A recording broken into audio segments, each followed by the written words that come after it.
let's bring Kyle into the conversation and get his thoughts on this game. Eagles and Lions. At first glance, Kyle, when you heard 7, what was your initial reaction on that? Yeah, I mean, I think that was sort of hedging where some of these injuries might go. I mean, we're pretty much looking at 6 or 6.5 in most places right now. There are a few books in Vegas or offshore that actually have 5.5. So I would say maybe like 7.5 if they were healthy, maybe 8 if they had put up had 1 last week. But I heard you say earlier, how do you bet this one? And I don't know if it would make for a good segment if I just said, you don't. There's a lot of unknowns here. I mean, we have some interesting data, and we'll talk about it. But, yeah, this is a tough one for sure. Yeah, so give us some of the trends. If you do want to bet it, you say maybe I wouldn't, but if I had to bet this Eagles game, what are some of the trends that you lean towards when you're looking for information?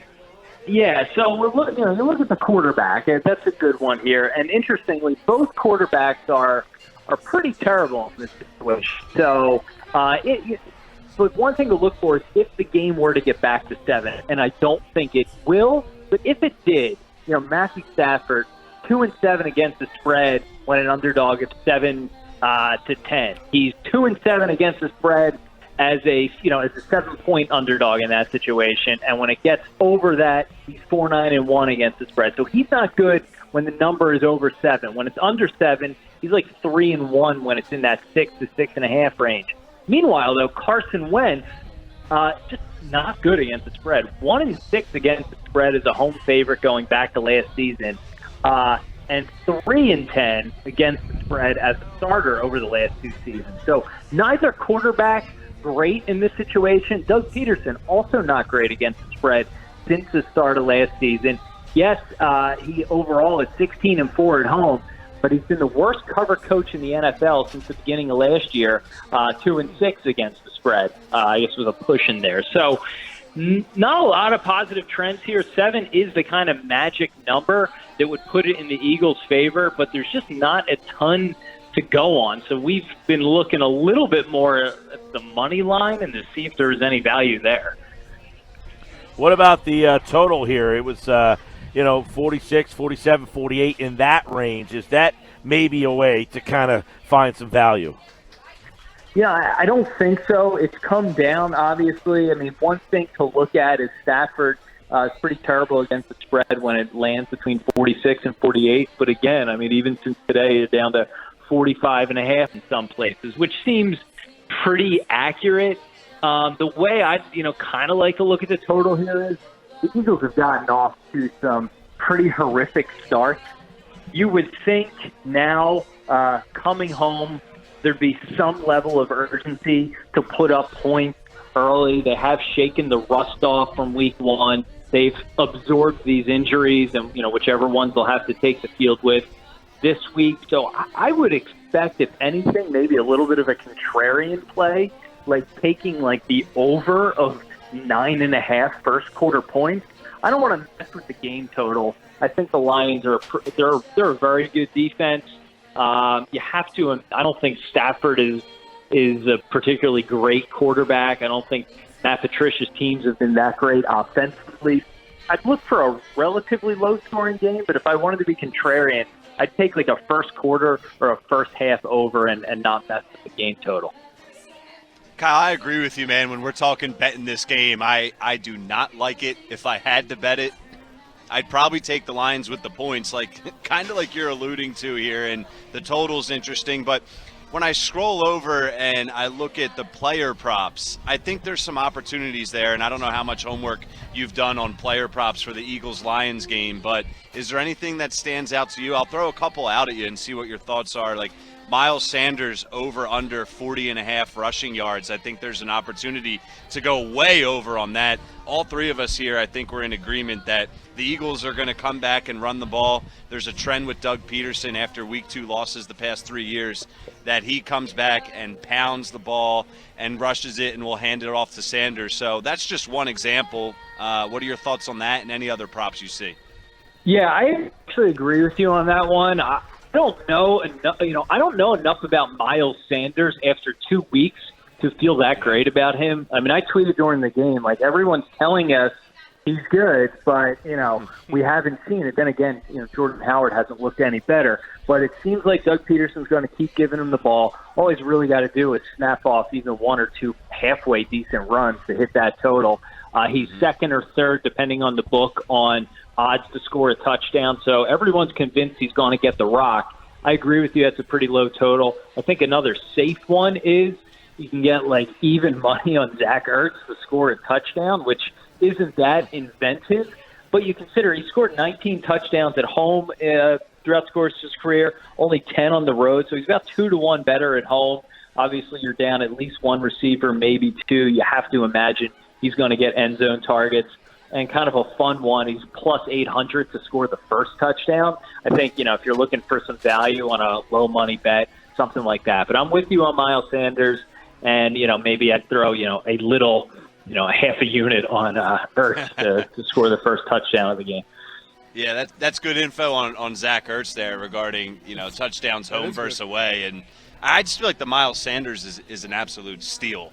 Is there any other prop bets that catch your eye there, Kyle, or anything that I missed with the player props or rushing yards? I see Carson's total over-under at 270.5. I don't love that one. Is there an opportunity there, maybe even to go under? Yeah, I was going to actually say the under there. I mean, it just feels like everyone is always expecting Wentz, to come out and go crazy at home. But I keep coming back to, 1-6 against the spread as a home favorite, dating back to last season, 3-10 overall as a starter. Like, they just haven't put together these four-quarter efforts where, the touchdowns come because they do throw the ball in the red zone, but they haven't put together these four-quarter efforts where they're just, up and down the field all day long. So I'm not touching many Carson Wentz overs until, we see a little bit more consistency and, potentially missing top two receivers here. Not great. Hey, Kyle, I have a kind of a philosophical question for you on gambling. It doesn't have to do with this game, but I'm just finding lately that with so many injuries, and we saw it in the Eagles game, and all the quarterbacks that have already gone down or retired, and now Cam Newton isn't going to play, I feel like the total these days is almost really, really tough to bet, even an under or an over, just because when the game starts and then 10 minutes into the game, it's like the personnel is changing. And I don't think I'm just looking at that through an Eagles prism either. It just seems like you're watching so many games and so many important players are getting hurt, and it's changing the dynamic of what we all thought the game was going to be. Well, that's why you have live in-game betting. Well, yeah, you have that, but that's what I'm saying. The fact that that's now available now as opposed to 10 years might make that more safer than even putting money down on a total going into the game. Yeah, I agree with you. I mean, I know the two, like, DraftKings have come out and said that online in Jersey, they're taking just about half of their bets live bets. And I think it's for that reason. It allows you to see what's going on in the game, lock something in. When Breeze went down the other day, I got the Rams at like a point or something, so you can react quickly and sometimes beat line in real time. Obviously, you can't do that sort of research. The other thing I think is you're seeing more like high 40, 50-point plus totals like we did the other night. And so many of those are built on these high-octane offenses that rely on these really dynamic quarterbacks. And I think when you do get that injury, those lofty totals feel like they're more difficult to obtain rather than a game like this that's around 44 to 46 where even with a backup QB, you can relatively easily get to that. Generally, I know a quarterback, depending on the team or the player, is around 4 points on the spread. So, you can kind of apply that to the total. If it changes the implied score of a team, they're effectively about worth 4 to 5 points in the game as well. So when it gets up near 50, yeah, you're kind of risking it there, I feel like, with a big-time injury.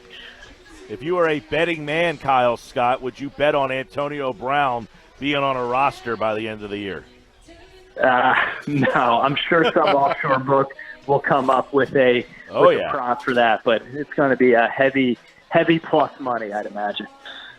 All right, Kyle Scott, crossingbroad.com, and check out the piece on how to bet this game. They go a little deeper on our website. You want my? I'm setting you. I'm setting you up for that right Okay. now. They go a little deeper on this game. The betting trends. There's some great stuff on there. But before we let you run, what is your official betting pick for our listeners? All right, so the longest in-game parlay is Eagles in the over, so that's like plus 310. That's the least likely to happen. What I really like, though, money line, there's a little bit of value at Fox Bet, but money line at minus 200 plus money is not good. I'd stay away from the money line at FanDuel and DraftKings. It's skew stuff. I like this. At FanDuel, you can get the Eagles to win between 1 and 13 points at plus 135. To me, you're getting plus money on a likely outcome score. I think that's the best play. I wouldn't touch the spread. Take the Eagles by less than 13.5 and get plus money on it.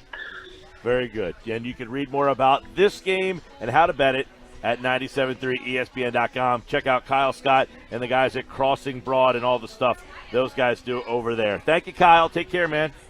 Thanks, guys.